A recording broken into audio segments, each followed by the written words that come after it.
Bienvenidos a Mente y Aprendizaje. Hoy vamos a sumergirnos en un tema que es de verdad la columna vertebral de la educación moderna, el pensamiento crítico. Sí, sobre todo en esta era de sobreinformación, la famosa infosicación. Exacto. Estamos bombardeados por datos, por opiniones. La pregunta es, ¿cómo preparamos a las nuevas generaciones para que naveguen ese mar sin ahogarse? Ese es el nudo del asunto, ¿no? Ya no es suficiente memorizar y repetir. Ese modelo se quedó, digamos, obsoleto. Totalmente. Y por eso nos pareció fascinante analizar un ensayo titulado Cultivando Mentes Libres. Es del educador, psicólogo e investigador dominicano Jesús Peña Vázquez. Ah, sí. Y plantea algo muy potente. Dice que para un país como la República Dominicana, fomentar el pensamiento crítico no es una opción pedagógica más. No es un lujo. Para nada. Es una estrategia nacional, casi de supervivencia. Y es una declaración muy fuerte. Así que vamos a desglosar esto. Primero, ¿qué es realmente el pensamiento crítico? Más allá de la definición de diccionario. Luego, cómo se desarrolla desde la niñez, que es un proceso. Y después, el diagnóstico. La brecha que existe en el sistema educativo dominicano. Para terminar con lo más importante, las estrategias. ¿Qué se puede hacer en el aula y también en la casa? Ok, pues empecemos por el principio. El texto insiste mucho en que pensar críticamente no es simplemente saber muchas cosas. Entonces, ¿qué es? Pues mira, la clave es que no es algo pasivo. El autor cita una definición de Robert Ennis, que es, digamos, la brújula de todo el ensayo. A ver. Dice que es un pensamiento reflexivo y razonable que se centra en decidir en qué creer o qué hacer. O sea, las palabras clave son decidir y hacer. Son verbos de acción. No se trata de acumular datos en un disco duro, sino de procesarlos, de saber qué hacer con ellos.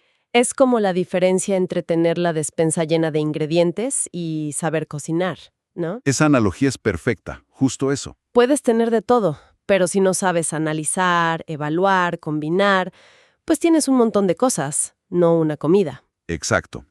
Y para seguir con esa idea, el texto menciona el informe Delphi, que desglosa esto en 6 habilidades centrales: Ajá. interpretación, análisis, evaluación, inferencia, explicación y una muy importante, la autorregulación. La autorregulación, o sea, la capacidad de mirarse a uno mismo y decir, un momento, ¿y si estoy equivocada? ¿De dónde saqué esta idea? Es hacerte una auditoría a tu propio pensamiento. Es el control de calidad. Claro. Pero aquí viene el giro que para mí es la idea más potente del ensayo. ¿Cuál? Que de nada sirven esas 6 habilidades si no tienes las disposiciones adecuadas. O sea, no es solo saber pensar, sino querer pensar. Espera, eso lo cambia todo. Porque una habilidad se enseña, es técnica. Pero una disposición, eso es una actitud ante la vida. Totalmente. Es la diferencia entre poder analizar un argumento y tener la curiosidad y la valentía de hacerlo, sobre todo cuando va en contra de lo que ya crees. Claro. Un pensador crítico, según el texto, es curioso por naturaleza, tiene la mente abierta, es honesto con sus propios sesgos y es persistente. Y eso choca, como dice el autor, con ciertas culturas donde el respeto a la autoridad se malinterpreta como no preguntar, como una aceptación pasiva. Exacto. El pensamiento crítico exige redefinir ese respeto. No es sumisión, es diálogo. Bueno, y el ensayo nos lleva de la mano por la psicología del desarrollo. Se apoya mucho en Jean Piaget, Sí. para mostrar que esto no surge de la nada. Se construye por etapas. Sí. Y es como una hoja de ruta para padres y educadores. Muy clara. Empieza con la etapa preoperacional, de los 2 a los 7 años. Aquí se siembran las semillas. Correcto. Pero no a través de la lógica formal. El niño a esa edad no está preparado para eso. Es la edad del ¿y por qué? El famoso ¿y por qué? Ese es el motor. Y hay que alimentarlo, no apagarlo. El autor sugiere usar los cuentos, por ejemplo, para plantear dilemas. Ah, claro. ¿Crees que el lobo era malo o solo tenía hambre? ¿Qué otra cosa podría haber hecho? No hay una respuesta correcta. Abren la puerta a pensar. Exacto. Luego, de los 7 a los 11, vienen las operaciones concretas. Aquí el pensamiento ya es más lógico, pero necesita anclarse en lo tangible, ¿no? Necesita cosas que se puedan ver y tocar. Y es la edad de oro para la pregunta, ¿cómo lo sabes? ¿O qué evidencia tienes? Y aquí es donde el texto menciona la filosofía para niños, de Lippmann. ¿Sí? Como una herramienta perfecta para esta fase. No es enseñarles Platón, es usar historias para que discutan en grupo sobre la amistad, la justicia, Aprenden a argumentar. y a escuchar, y a cambiar de opinión si hay buenas razones. Y finalmente, a partir de los 12 años, llega lo que el autor llama la etapa dorada. Las operaciones formales. La llama así porque, digamos, el cerebro del adolescente ya está listo para pensar en abstracto. Ahora sí puede analizar sistemas complejos, como la economía, o debatir sobre bioética. O diseccionar un discurso político. Es el momento en que todo el trabajo previo florece. Pero el texto insiste en que no es un viaje solitario. Menciona mucho a Vygotsky y el concepto de andamiaje. Fundamental. Es que sin ese andamiaje, la estructura se puede caer. El andamio es ese apoyo que te da un adulto o un compañero para llegar a donde no llegaría sola. Claro, Un docente que piensa en voz alta, que modela su razonamiento. que dice, a ver, cuando leo este titular, lo primero que me pregunto es, ¿Cuál es la fuente y qué intereses podría tener? Eso es construir un andamio. y en ese modelo, el error no se ve como un fracaso, ¿verdad? Para nada. El error es una oportunidad, es una pista, es la base de lo que el autor llama una comunidad de indagación. Un espacio seguro para equivocarse. Sí, un cambio radical. Pasar de la cultura del miedo a la respuesta incorrecta a la cultura de la pregunta valiente. Bueno, ya tenemos el ideal, la teoría. Pero entonces el ensayo aterriza. A la realidad. Y presenta un diagnóstico bastante contundente del sistema educativo dominicano. Dice que hay una brecha abismal entre lo que dice el papel y lo que pasa en el aula. Esa contradicción es el corazón del problema que plantea. Por un lado, la ley de educación habla de formar ciudadanos que puedan razonar y criticar con autonomía. Está en la ley. Está en la ley, pero la realidad choca con varios muros. El primero, y quizá el más grande, es una cultura de la memorización, muy arraigada. Se premia el dato, la fecha, el nombre, la fórmula. Pero no el porqué de la fecha, el impacto de la fórmula. El ensayo lo llama un currículo oculto. Me encantó ese término. Es muy potente, sí. Describe esa lección no escrita que reciben los estudiantes. Tu trabajo es recordar y repetir, no cuestionar. O sea que la obediencia intelectual es más valiosa que la curiosidad. Tristemente, sí. Y a eso se le suma un muro logístico, la masificación. Aulas con 35, 40 estudiantes. Claro, intentar tener un diálogo socrático ahí es una pesadilla logística. Es mucho más fácil dictar una lección y que todos copien en silencio. Por supuesto, requiere menos energía. Y eso nos lleva al tercer muro, la formación docente. Muchos maestros no fueron formados en estas metodologías. Son producto del mismo sistema. Exacto.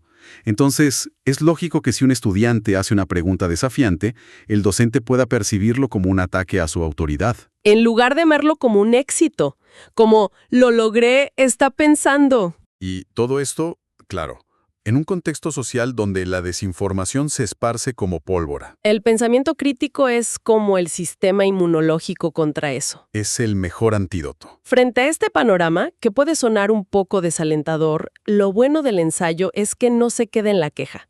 Propone un camino. Sí, pasa del diagnóstico a la acción.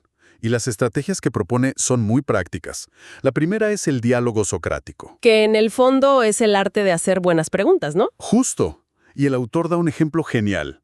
En lugar de preguntar, ¿quién descubrió América en 1492? La pregunta de siempre. El maestro socrático preguntaría, ¿qué significa descubrir un territorio que ya estaba habitado por millones de personas? ¡Wow! Esa pregunta lo cambia todo. ¡Boom!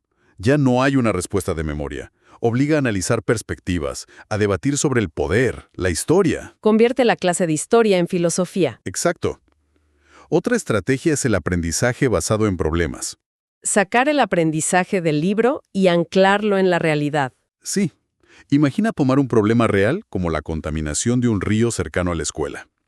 De repente el proyecto integra ciencias, sociales, lengua. El aprendizaje cobra sentido. Se vuelve urgente. Claro. Y la tercera estrategia hoy en día vital. El análisis crítico de medios.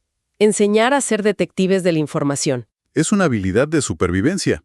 El ensayo propone un kit de preguntas básicas para interrogar cualquier mensaje. Preguntas como ¿quién creó esto y para qué? ¿Qué busca que yo sienta o piense? ¿Qué información se está omitiendo? Es darles un escudo contra la manipulación. Y la última pieza en el aula que menciona es la metacognición. Que suena complicado, pero es simplemente pensar sobre cómo pensamos. Hacer una pausa para reflexionar. ¿Sí? Con preguntas como ¿qué evidencia me hizo cambiar de opinión sobre este tema? Eso fortalece la autorregulación, el control de calidad. Y muy importante, el ensayo recalca que la escuela no está sola en esto. La familia es crucial. Es un rol corresponsable, totalmente. Y se puede fomentar en el día a día. El texto insiste en erradicar el clásico «porque lo digo yo» y punto. Esa frase es la asesina de la curiosidad. Total, en su lugar hay que explicar las razones, involucrar a los hijos en decisiones, incluso ver una película juntos, y después preguntar, ¿tú qué hubieras hecho? ¿Crees que el villano era tan malo? Y quizás lo más importante para los padres es modelar la humildad intelectual. Admitir cuando no se sabe algo. Decir, no lo sé, pero vamos a investigarlo juntos. Esa lección es mucho más valiosa que fingir que se tienen todas las respuestas. Entonces, para ir cerrando, la conclusión del ensayo es muy potente.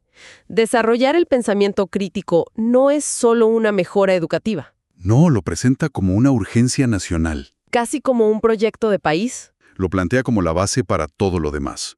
Ciudadanos que distingan la verdad de la mentira, una fuerza laboral que innove, una democracia más fuerte. Es pasar de ese modelo bancario de la educación que decía Freire, Donde el estudiante es un recipiente pasivo, sí. a un modelo donde es un arquitecto activo de su propio conocimiento. Como dice el autor al final, es sembrar la semilla de una nación más justa, próspera y verdaderamente soberana. Una frase poderosa. Sin duda. Y nos deja con mucho para reflexionar. El texto da una ruta clara, pero inevitablemente queda una pregunta en el aire. A ver, Más allá de las grandes reformas, ¿cuál podría ser el primer paso, el más pequeño y realista, que un solo docente podría dar mañana para empezar a romper ese currículo oculto de la obediencia? una pregunta fundamental. Para pasar de la teoría a la acción. Gracias por acompañarnos en Mente y Aprendizaje. Para no perderse futuras reflexiones inspiradas en el trabajo de Jesús Peña, les invitamos a suscribirse a este canal y hacer clic en la campanita. Y para más contenido pueden visitar nuestra página web en www.menteyaprendizaje.edu.do. Recuerden que también nos encuentran en Spotify como Mente y Aprendizaje.